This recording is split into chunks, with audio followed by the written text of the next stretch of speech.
Good morning, everyone. For those of you who do not know me, I'm Mel Landers.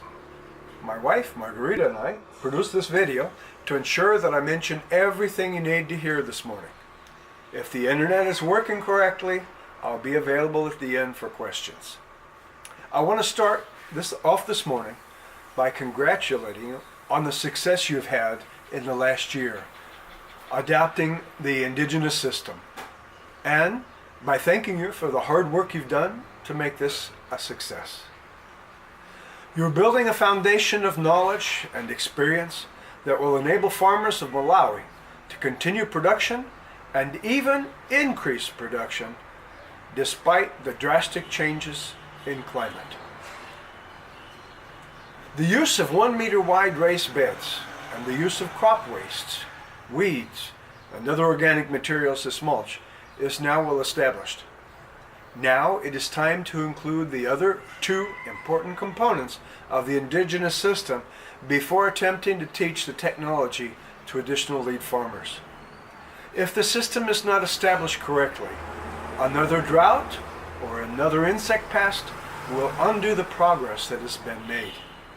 It will appear that the system is ineffective and the benefits of the system will be lost.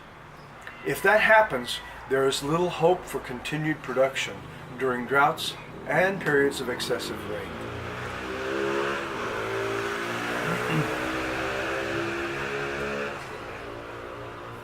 Please understand that I'm not trying to criticize anyone. You've made great progress, and I'm only wanting to complete your understanding of how to accomplish the best results and guarantee success. I've noticed in the photos and in Blessing's video that long channels were dug to provide the soil for the raised beds. That's correct. But the channels did not contain ridges connecting the beds on each side of the channels. If there's adequate rain, the lack of connecting ridges will only reduce production slightly. But if there is not enough rain to continually re-wet the soil, there will be areas that are dry in the field, and production will be reduced in most of the field, except for the lowest parts. These ridges connecting the beds are what forces the rainwater to enter the soil where it falls, in every part of the field. If there are no connecting ridges, the rainwater will flow to the lowest end of the channel, and much of it will be lost as it overflows that end of the channel. If the field is flat, the ridges need to be left in place every 15 feet. I say left in place because you need to leave the soil intact in each of those places while you're excavating the channel. They can be built after the channel is dug, but they're stronger and they function better if the soil is not disturbed, if it is left in place as you dig the channels. If the field slopes, the ridges need to be spaced closer together, every 9 to 12 feet say. This is the only way to ensure you capture 100% of the rain and that it wets the soil uniformly in every part of the field to guarantee production in the dry years.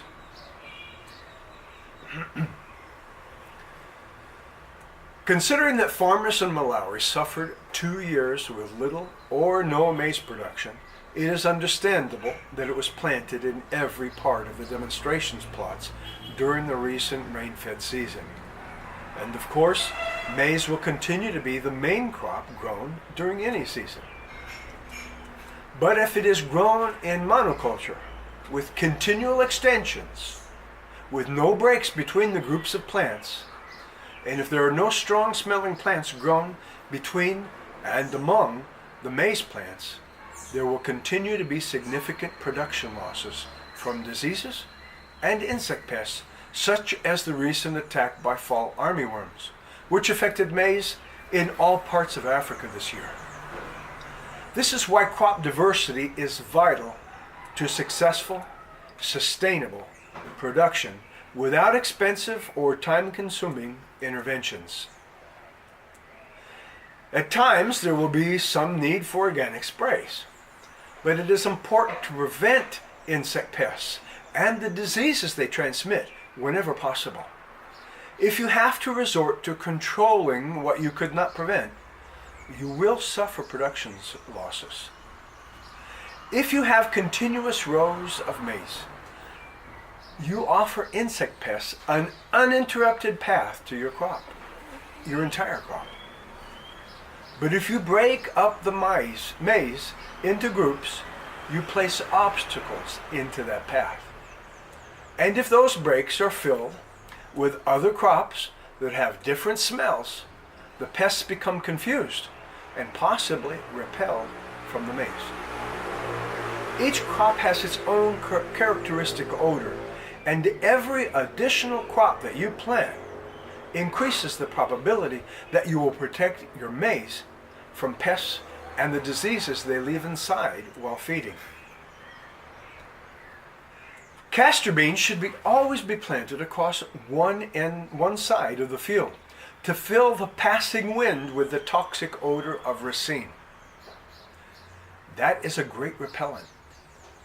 Besides the additional odors of fruits and vegetables, you should also plant strong-smelling herbs throughout the field. Basil, should always be planted in the center of the beds along with tomatoes and peppers. It and oregano, dill, cilantro, mint, or other herbs can be planted with any crop. Marigolds should be planted on each side wall of the beds, preferably one plant every 3 to 4 feet on both sides. The strong smell of marigold repels some beetles. The same substance that causes that smell, when it is exuded from the roots, kills root nematodes, and that prevents a lot of damage to your roots. Other flowers should be planted in and around the field to control aphids. When hummingbirds visit the flowers, they also eat aphids, which are their protein source. You're helping the hummingbirds help you. This is similar to your relationship with earthworms.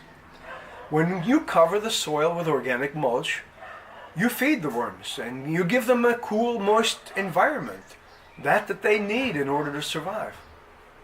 The worms turn the soil twice each year. You don't need to plow. They leave it soft and aerated and fertile with the addition of their feces. Another similar relationship, facilitated by the mulch, is one that exists between plant roots and mycorrhizal fungi, the fungus that feeds your plants and waters them. The plant roots provide sugar to the fungi, and the fungi bring the roots nutrients and water from other parts of the soil. This fungi also decomposes organic matter and stone, and it takes those nutrients to your plants. These beneficial fungi cannot survive in hot, dry soil. Therefore, the mulch that you provide keeps them alive. It helps the worms, and the fungi help you. This is the kind of natural environment that we need to establish in the fields. When we no longer destroy the soil structure by plowing and use of chemicals, when we keep the soil soft and cool and moist under the mulch, when that mulch also prevents erosion, and when we protect the plants and soil organisms from dehydration and from flooding, we allow the soil to heal, to regain its life. Life should be living. It should have a huge amount of life. More life in the soil than you have above the soil. We recreate the system that God invented to nourish and protect the plants that we depend upon for survival. I have some suggestions for plant groups. I suggest that you plant these different groups in 15-foot long sections of bed between the groups of maize and beans. These groups include, first, maize and beans. That will be the majority of the 15-foot sections. But also okra with peas, cabbage with carrots, tomato with green peppers, collards with watermelon, mustard with onions, and spinach with rape. I thank you for your attention in this video. And I also thank you for applying what I've talked about this morning so that the farmers of Malawi can receive the maximum benefit possible from the indigenous system. I hope you all have a productive winter growing season. Thank you.